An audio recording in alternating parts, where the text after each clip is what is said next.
A wake-up call at 72. Frank had always been the strong one. The kind of man who never backed down from a challenge, who worked hard his entire life and took pride in his independence. Even at 72, he still mowed his own lawn, carried his groceries, and refused to ask for help. He wasn't one to sit around and complain about getting older. Aging was just another part of life, and he figured he'd deal with it when the time came. Then, one quiet autumn morning, his body made the decision for him. It started as a normal day. The air was crisp, golden leaves covered his front yard, and he had just stepped outside with a rake in hand. But before he could even begin, a sharp pain shot through his chest like a knife. His arms went weak, his breath turned shallow. The rake slipped from his fingers, clattering onto the pavement. He grabbed at his chest, his knees buckling beneath him. The world spun. "Dad!" a voice screamed. His daughter, Emily, had arrived just in time to see him collapse. The next thing, he knew. He was in the back of an ambulance, sirens wailing, the paramedics moving fast. He wanted to tell them he was fine, that this was just a fluke. But the fear in Emily's eyes told him otherwise. In the emergency room, the doctor didn't sugarcoat it. "Frank, you had a mild heart attack. If you don't make some serious changes, the next one might not be so mild." Frank stared at the ceiling, his mind racing. Him? A heart attack? Sure, he'd been feeling a little more tired lately, a little slower, but that was just normal aging, right? Right. Turns out he was wrong. Frank's heart had been failing silently for years. His arteries were stiffening, his blood pressure creeping higher. The warning signs had been there: shortness of breath, occasional dizziness, the way his legs felt heavier than they used to, but he'd ignored them. Just like he'd ignored the pain in his knees from his arthritis. Just like he'd brushed off the fact that he kept forgetting where he put his car keys. "This is what happens after 70, the doctor said. "Your body doesn't bounce back, the way it used to, but that doesn't mean you can't fight back." That night, as Frank lay in his hospital bed, he couldn't stop thinking about it. He'd spent his whole life planning for retirement, but he'd never planned for this. For the moment when his own body would turn against him, and he wasn't alone. Every year, millions of seniors experience the same sudden decline. A heart attack, a fall, a diagnosis they never saw coming. They go from being independent, capable, and full of life, to facing a reality they never expected, a body that won't cooperate, a mind that starts to slip, a loneliness that slowly creeps in. But does it have to be this way? That night, as he lay awake staring at the ceiling, Frank made a decision. He wasn't going to let aging decide his fate. He still had years ahead of him, and he was going to fight for every single one. If you're over 70, or have a loved one who is, this story is for you. Because the truth is, aging doesn't have to mean decline. It doesn't have to mean losing yourself. And most importantly, it doesn't have to be too late. So, what if everything you thought about growing old was wrong? Stay with me. Because Frank's journey is just beginning, and it might just change the way you see your own future. Frank never thought of himself as old. He had always been the one people relied on, the fixer, the provider, the man who could still climb a ladder to clean the gutters, even when his daughter begged him not to. He wasn't reckless. He was just stubborn. He had lived long enough to see his friends slow down, some even pass away, but he refused to believe he was heading in the same direction. He still felt like himself, just a little more tired than usual, a little more out of breath after climbing the stairs, a little more achy in the mornings. But that morning in his yard changed everything. The heart attack had been mild. The doctors said, but the warning was clear. His heart wouldn't withstand another one. He needed to make changes. He needed to start taking care of himself. Lying in the hospital bed, Frank felt anger bubbling inside him, not at the doctors, not at his body, but at the sheer unfairness of it all. He had done everything right, hadn't he? He worked hard his whole life, raised a family, provided for them, paid off his house. He had looked forward to retirement, to finally relaxing, enjoying his time. But now? Now he was being told that if he didn't start exercising, if he didn't change his diet, if he didn't take pills every morning, his future might not be as long as he thought. His daughter, Emily, sat beside his bed, her hands gripping his like she was afraid to let go. He saw the fear in her eyes, the same fear he had seen when his wife had gotten sick all those years ago, the same fear he had felt when he realized he couldn't do anything to stop it. He wanted to tell her not to worry, that he'd be fine. But the words felt hollow. For the first time, he wasn't so sure. The days after he was discharged were the hardest. The doctor had given him a strict list of instructions: low-sodium diet, light exercise, stress management. Frank scoffed at the last one. Stress? What did he have to be stressed about? He was retired, for God's sake. But as he sat alone in his quiet house, staring at the bottle of pills on the kitchen counter, he realized how heavy everything suddenly felt. He started to notice things he had ignored before. The way he felt winded just walking to the mailbox. The way his hands shook slightly when he reached for his coffee cup. The way his heart pounded a little too hard after a bad night's sleep. He had always assumed these were just normal signs of aging. But what if they weren't? What if they were warnings? What if that next heart attack wasn't mild? One afternoon, Emily showed up unannounced, carrying a pair of walking shoes and a stubborn look that mirrored his own. "We're going for a walk," she announced, holding them out to him. Frank sighed. I'm fine." She didn't move. "Dad, you scared me. I thought I was going to lose you." Her voice cracked slightly, and for the first time in years Frank saw his little girl, not the grown woman who had a family of her own. "I don't want to sit around waiting for another call from the hospital. I need you to try." So he did. The first walk was short, just to the end of the block and back. His legs felt like lead.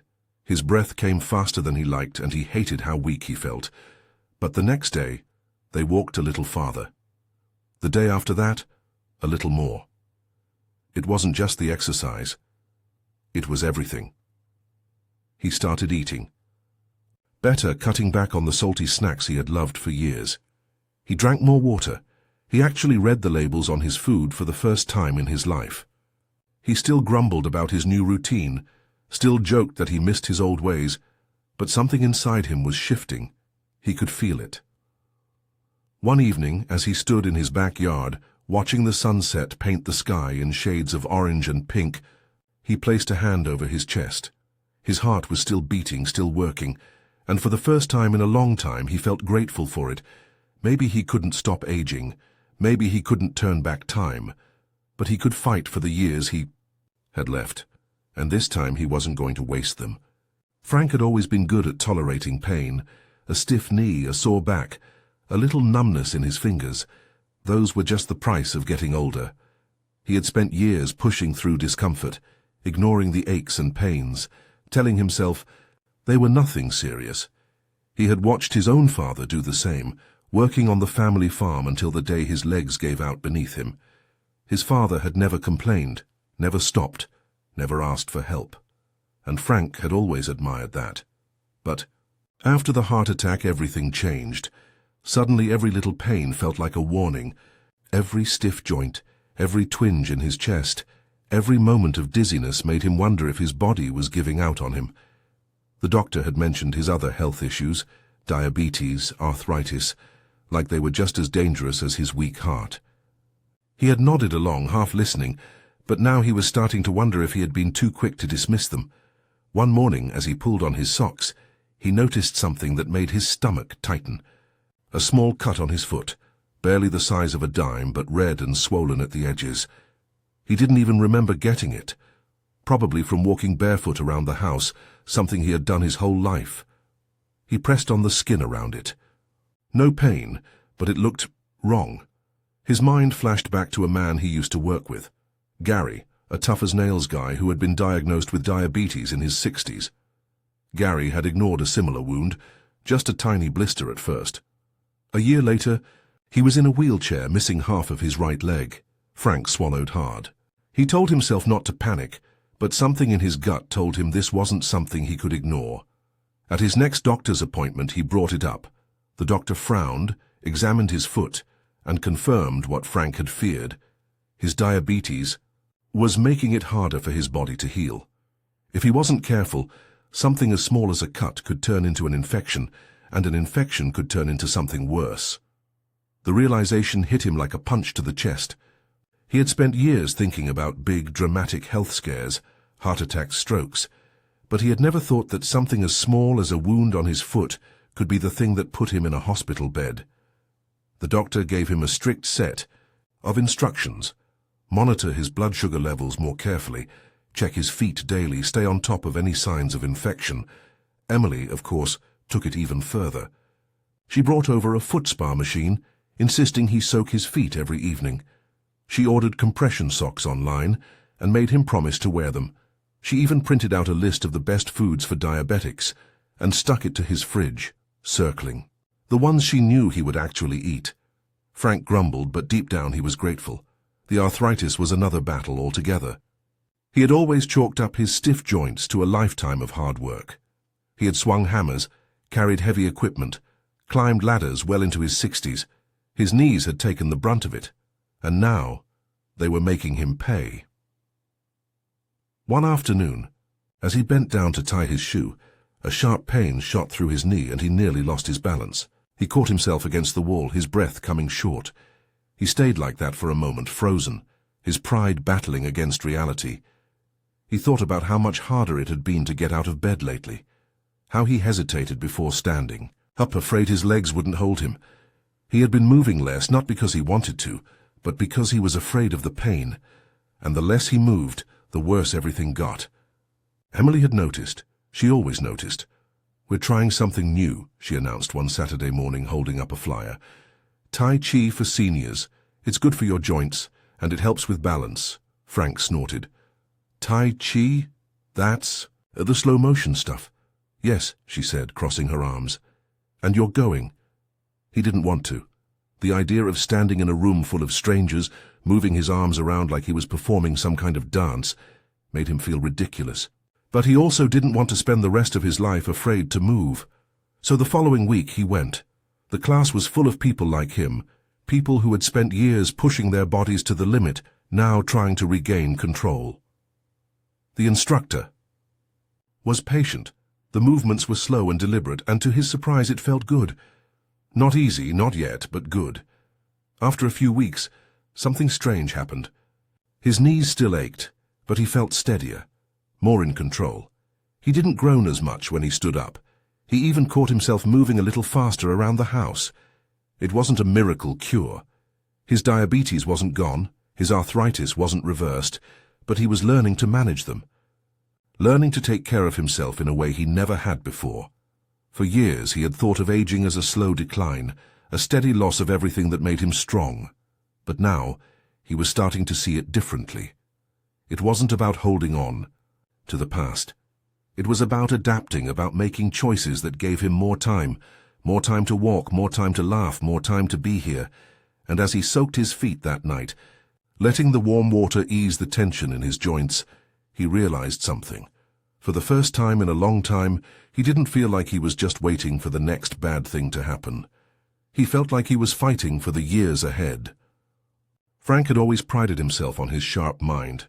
He could remember details from decades ago, the names of every kid he grew up with, the exact date he bought his first car, the way his wife looked the first time he saw her. His memory had been his anchor, keeping him connected to the life he had built, the stories that made him who he was. But lately something had changed. It started small, misplacing his reading glasses, forgetting why he walked into a room, struggling to recall a word that was right on the tip of his tongue. At first he laughed it off. Everyone forgets things now and then. But then he found himself forgetting appointments, mixing up the names of his grandchildren, walking into the kitchen and staring blankly at the fridge, not knowing what he had. Come for one evening, he was driving home from the grocery store, a route he had taken 1,000 times before. But as he reached a stop sign, his mind suddenly went blank. He looked around, confused. The street signs were familiar, but for a few terrifying moments he couldn't remember which way to turn. Panic set in. His heart pounded as he gripped the steering wheel. How could this be happening? He wasn't lost, he knew that, but his brain felt foggy, like someone had dimmed the lights inside his head. He took a deep breath, forcing himself to stay calm. After a minute, the memory returned, and he made the turn. But the fear lingered. That night, as he sat at the kitchen table, he caught Emily watching him. She had noticed it too. The hesitation in his voice, the way he sometimes trailed off mid-sentence, the frustration in his eyes when he couldn't recall something fast enough. "Dad," she said gently, placing a hand over his. "Have you noticed changes with your memory?" Frank wanted to deny it. He wanted to wave it off, make a joke, pretend like nothing was wrong, but the look in her eyes made it impossible. He nodded slowly. Emily didn't push, didn't panic. Instead, she pulled out a book from her bag. "I was reading about ways to keep your brain strong. There are things we can do. Puzzles, reading, learning new skills. Even socializing more helps." Frank raised an eyebrow. "So what? You want me to start doing crossword puzzles?" She smiled. "Maybe. Or maybe we try something different." The next day, Emily took him to a local woodworking class. At first, he resisted. He had never been the artsy type, and the thought of sitting in a room full of strangers made him uncomfortable. But as he ran his fingers over the smooth grain of the wood, something inside him stirred. The instructor guided them through simple projects, carving a small bird, shaping a walking cane. It was slow, precise work, requiring patience and focus. And for the first time in weeks, his mind felt fully engaged. As the weeks went by, Frank started noticing changes. The fog in his mind didn't lift completely, but it felt thinner, less suffocating. He wasn't just sitting in front of the TV anymore, letting his thoughts drift. He was using his hands, learning new techniques, remembering patterns and measurements. His recall got sharper. Even Emily noticed.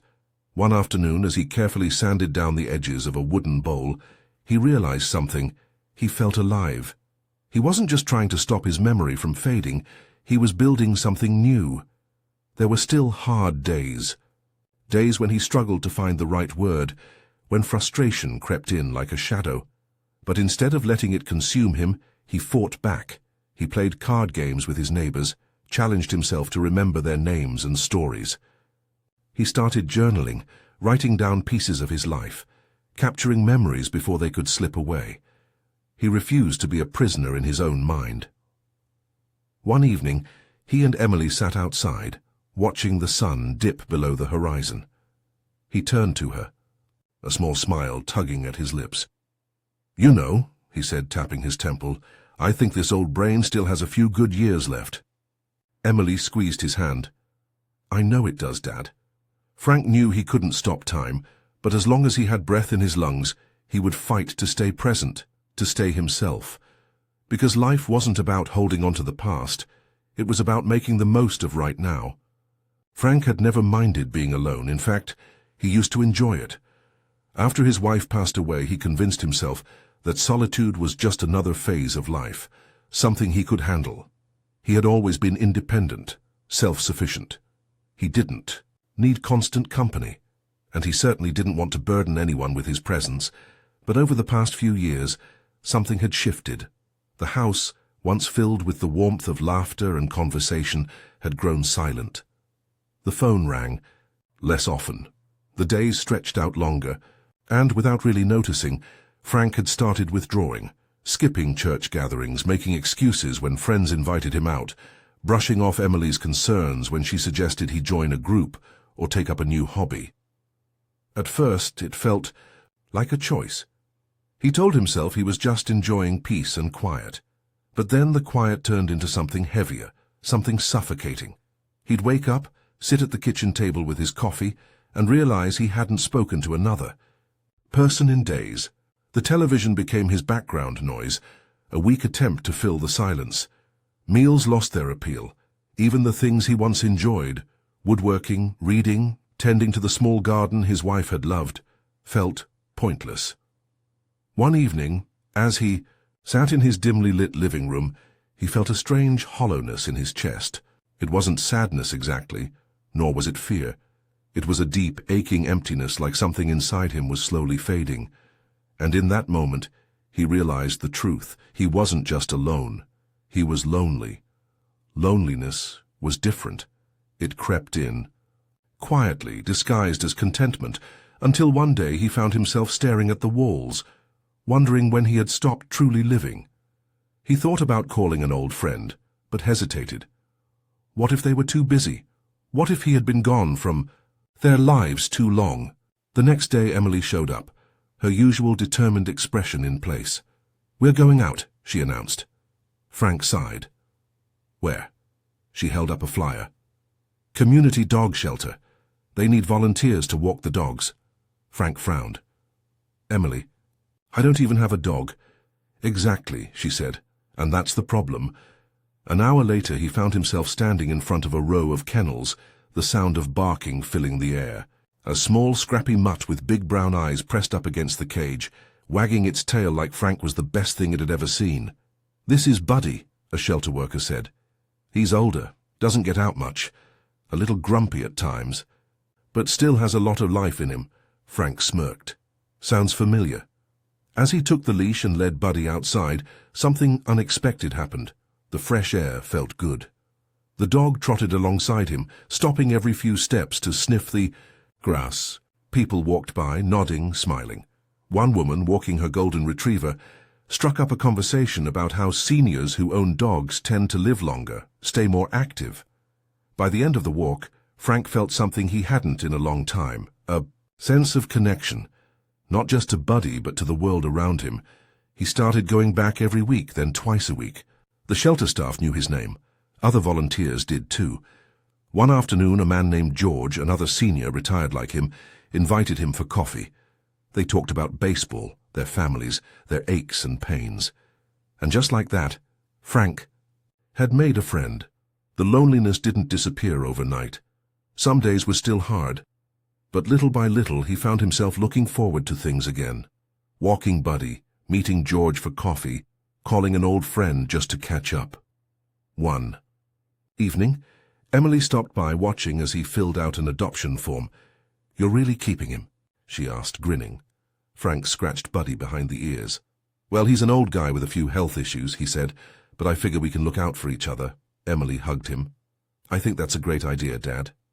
That night, as Buddy curled up at his feet, Frank realized something. He had spent so much time avoiding people, afraid of being a burden, afraid of feeling out of place. But connection wasn't just about needing others. It was about letting them need you, too. He wasn't alone anymore. He had Buddy, he had George, and most importantly, he had found his way back to the world. Frank had spent most of his life believing that aging was something that just happened to you. It was a slow, inevitable decline, a force that couldn't be fought, only endured. He had seen it in others, friends who had given up too soon, who let themselves be swallowed by routine, by inactivity, by the belief that their best days were behind them. He had never imagined he would be one of them. But after his heart attack, after the creeping loneliness, after realizing how easily he had started to slip into the same patterns, he knew one thing with absolute certainty. Aging wasn't just about the body. It was about the mind. For years, Frank had told himself what he couldn't do anymore. He couldn't run like he used to, couldn't lift heavy things, couldn't stay up late without feeling it the next morning. He had focused so much on what was slipping away that he had never stopped to ask himself what was still possible. And now, for the first time, he was starting to wonder, what if he had been looking at it all wrong? One morning, Emily handed him a book. "It's about neuroplasticity," she said, placing it in front of him. Frank gave her a blank look. "Neuro what?" She grinned. "It means your brain can change. You're not stuck the way you are. You can train it, just like a muscle." He wasn't sure if he believed that. But later that night, as he sat in his chair and flipped through the pages, something stuck with him. It wasn't about reversing time. It was about adapting, about learning, about proving to yourself that you're still capable of growth. So, Frank made a decision. He was going to challenge his own thinking. He started small. Every morning, instead of turning on the television, he read. Sometimes newspapers, sometimes books, sometimes just the back of a cereal box. He played memory games on his phone, something his grandson had shown him how to do, laughing at the idea of his grandpa using apps. He learned a few basic phrases in Spanish, just to prove to himself that his brain could still hold on to new information. And then he did something that surprised even himself. He signed up for a public speaking class for seniors. For most of his life, Frank had never been much of a talker.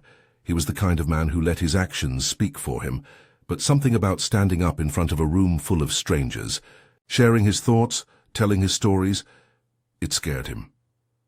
And that was exactly why he did it. The first time he stood at the podium, his hands shook, his voice wavered. But as he spoke, as he looked out and saw heads nodding, saw people listening, he felt something shift.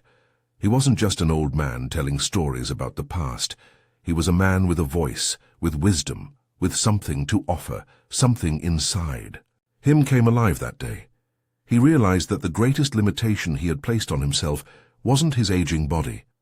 It was his mindset, the belief that he was too old to try new things, too old to learn, too old to matter in the grand scheme of things. But he wasn't, and neither was anyone else.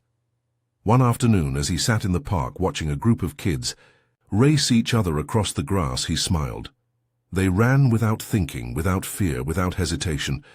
And Frank? He wasn't going to run like that again, but he could live like that, without fear, without hesitation, because aging wasn't the end, it was just another beginning. Frank never thought he would be the kind of man to start over at 72. Change was for younger people, for those still building their lives, not for someone who had already lived most of his years. But after everything, the heart attack, the creeping, memory loss, the loneliness he hadn't wanted to admit, he realized something that shook him to his core. He was still here. For a long time he had been living as if he were waiting. Waiting for the next bad thing to happen, waiting for his body to give out, waiting for time to run out. But that wasn't living. That was just existing. And Frank wasn't ready to just exist. So one morning he made a choice. He poured his coffee, sat at the kitchen table, and wrote 3 things down on a piece of paper. Move more, eat better, stay connected. Simple enough. But if there was one thing he had learned, it was that the small things had a way of becoming the big things. He started with movement, not the grueling, painful kind he used to do in his younger years, but something different. He went to a swimming class for seniors, where the water made his stiff joints feel lighter. He joined a local walking group, not because he wanted to chat, but because he knew he needed to keep moving. He even tried chair yoga, an idea Emily had suggested with a knowing smile, and though he grumbled about it, he had to admit, stretching out his body in ways he hadn't in years felt good. Then there was food. Gone were the days of microwaved dinners and too much salt. He learned how to cook, not just heat things up, but really cook. Emily helped him find simple, healthy recipes, and at first he fumbled his way through them. But soon he found something unexpected. Cooking gave him a sense of control, a rhythm, the sizzle of vegetables in a pan, the smell of garlic and herbs, the satisfaction of making something good for himself. He started hosting Sunday dinners, inviting Emily and her family over, filling his house with voices and laughter again. And then there was staying connected. This was the hardest part. The years had made him comfortable in his solitude, and reaching out wasn't easy, but he tried. He called old friends, even when it felt awkward. He stopped making excuses and went to church again. He volunteered at the local library, reading to kids once a week, something he had never imagined himself doing. But when he saw their faces light up as he told a story, he felt something stir in him, a sense of purpose, of being needed. The days no longer felt endless. The silence that had once been so heavy was now filled with small, simple joys. The sound of Buddy's paws on the floor as he followed Frank from room to room, the hum of conversation at the cafe where he met George for coffee, the laughter of his grandkids as they sat at his kitchen table, sneaking bites of the cookies he had learned to bake from scratch. One evening, as he stood in his backyard, watching the sky turn from gold to deep blue, he felt a quiet peace settle over him. His body wasn't perfect. His memory still had its moments. He still had to take things slow, but he was alive. And more than that, he was living. For the first time in years, he wasn't waiting for life to happen to him. He was reaching for it, grabbing hold of every moment he had left, because it wasn't about how many years he had left, it was about what he did with them, and Frank had decided. He was going to make them count. Frank sat on the porch, a warm cup of tea in his hands, watching the sun dip below the horizon.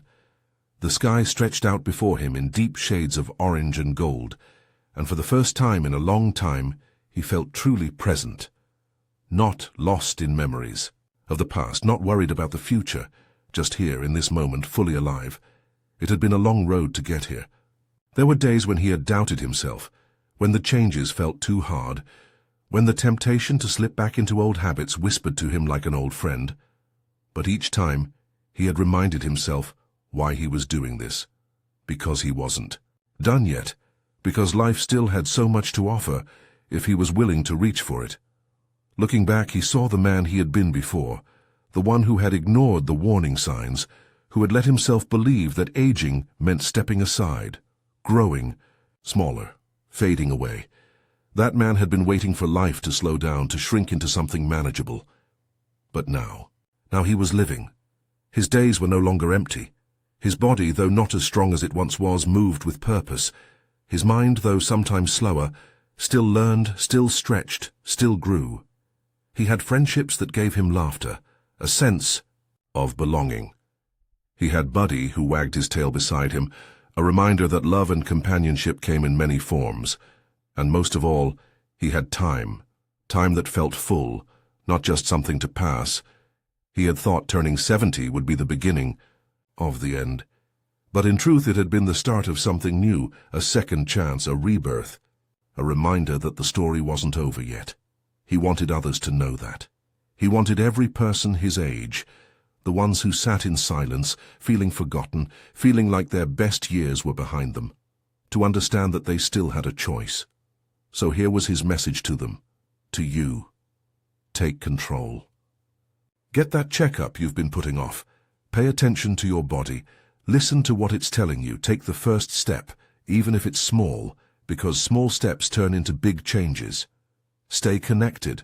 Call an old friend. Join a group. Say yes to invitations even when you don't feel like it. People need you as much as you need them. Keep moving. Whether it's a walk, a swim, a stretch, or a dance in the kitchen, don't stop using the body you've been given. Motion is life. Feed your mind. Read, learn, try something new. Challenge yourself even when it feels uncomfortable. Your brain is still capable of growth no matter how old you are. And above all, don't let age define you. Frank had spent too many years believing that his time was running out, that his world was shrinking. But now, as he sat on his porch, watching the last light fade into the evening sky, he knew the truth. His life wasn't fading, it was just beginning again.